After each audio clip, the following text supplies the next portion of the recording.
So, NBA free agency starts in less than 24 hours. And, there's quite a few names that could move. I don't think it'll be as crazy as 2019 free agency, but it's a decent class. And Bleacher Report has their free agent predictions out. And I thought I'd just sort of react to that while simultaneously giving my own predictions. So their first prediction is for KarlAnthony to sign with the Lakers. And I would agree with this. I've mentioned it in a previous video. I think it will happen. It just seems logical. Gives the Lakers some shooting and a little scoring off the bench. Makes sense on the minimum.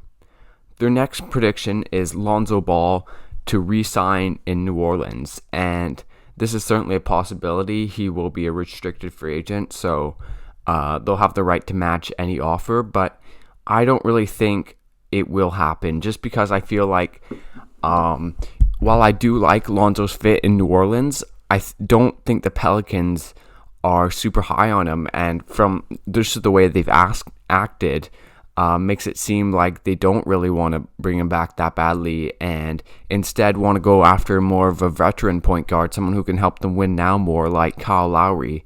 That seems to be more where their attention is. Not Lonzo, but someone like Kyle Lowry or Mike Conley or Spencer Dinwiddie, someone who can help them win now more. So I think Lonzo will end up in Chicago. It seemed like it's been rumored for quite a bit now. It makes sense. The Bulls need a point guard, someone who can defend and play make a little bit. It's a great fit next to LaVine.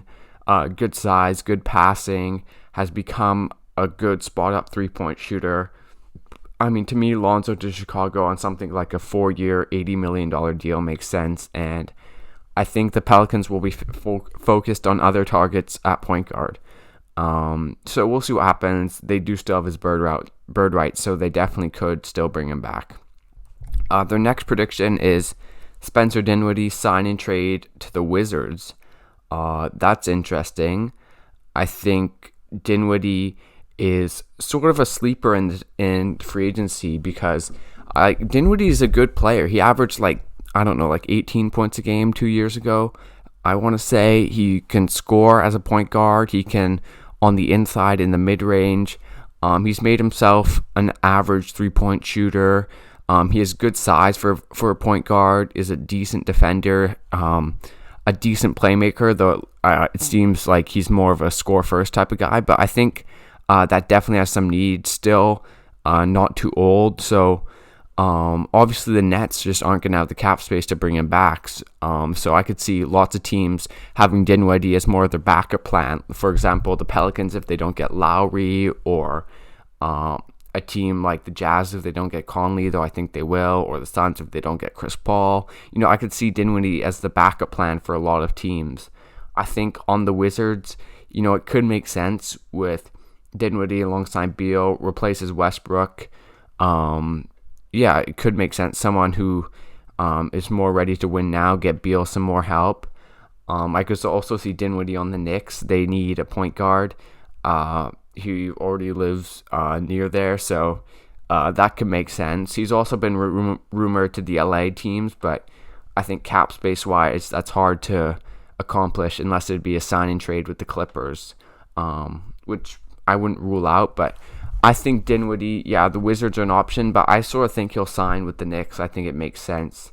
Need a point guard, need some scoring.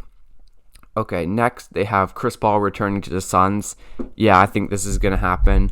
Woj just like 2 hours ago or whatever, reported that Chris Paul has declined his $44 million player option, but that he's gonna try and re-sign. So this makes sense. Probably a deal. I think it's been reported like around 3 years, 90 to 100 million, and that sort of makes sense for both sides. Suns get to keep him. They obviously made the finals. Chris Paul secures more money, probably his last big contract, and then after that, we'll see. But Chris Paul returning to the Suns. Can't see him going anywhere else. Next, they have Kyle Lowry landing in Miami, which it seems like this could happen. I mentioned Lowry to the Pelicans. I think the Pelicans are also going after him. I think a lot of teams are going after Kyle Lowry, and he's going to get paid. Today, what was interesting is the Miami Heat, they declined Iguodala's team option, but they accepted Dragic's $19.4 million player option. So it would have to be a sign and trade now. And whether the Raptors want Dragic, I'm not too sure. There could also be a sign and trade where Dragic goes to a third team and the third team sends assets to the Raptors. But we'll have to see. I think the Miami Heat would accept that team option with a deal sort of in mind, at least. So we'll see. Lowry to Miami is definitely possible. I think it could happen. I also think Lowry to the Pelicans could happen. So we'll see what team gets Lowry. And if the Heat don't, maybe they could go after someone like Dinwiddie or Tim Hardaway Jr. if the Mavs don't want to keep him.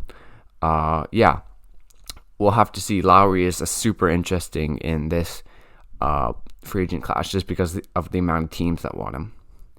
Next, they have Kawhi Leonard opts into his contract and extends with the Clippers. Well, this isn't true. It's already been proven untrue because Kawhi declined his player option, so he's a free agent.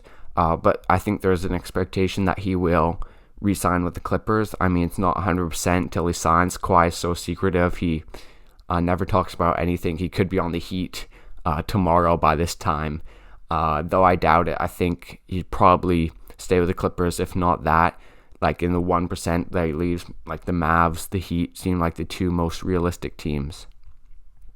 Okay, next they have John Collins signs a max contract. I could definitely see this happening. I think after making the conference finals, the Hawks would want to keep him. He's a restricted free agent. I haven't heard too much buzz about other teams going out to get him. So yeah, I think this is definitely a possibility. I think they say, yeah, the max would be 4 years, $125 million. So yeah, it could be something around there. It could be a little bit cheaper. 4 years, 120, 4 years, 110, 4 years, 100, maybe on the very lowest. But yeah, John Collins definitely gonna get paid, and I think it will be by the Hawks. Next, they have Portland pays Norman Powell major money. Yeah, I think they'll probably look to keep him. Obviously, gave up Gary Trent. I also saw this rumor about Gary Trent getting a massive contract too, like between $18 and $20 million a year. So you'd think like these guys are valuable, they can shoot, but where it sort of maybe rebuttal against this a little bit about Powell getting major money is what other teams are going to try and sign him that have free agency, so that have cap space. I'm sorry. So we'll have to see. I think Portland will probably try and keep him. We'll just see what the contract ends up being. Okay, then finally they have Evan Fournier priced out of Boston to the Knicks. So I think the Knicks will get Fournier. I think the Knicks will get someone, whether it's Fournier, Dinwiddie, maybe Powell, maybe Lowry.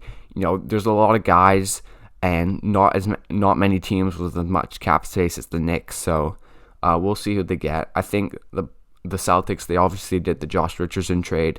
I think they would try and keep Fournier.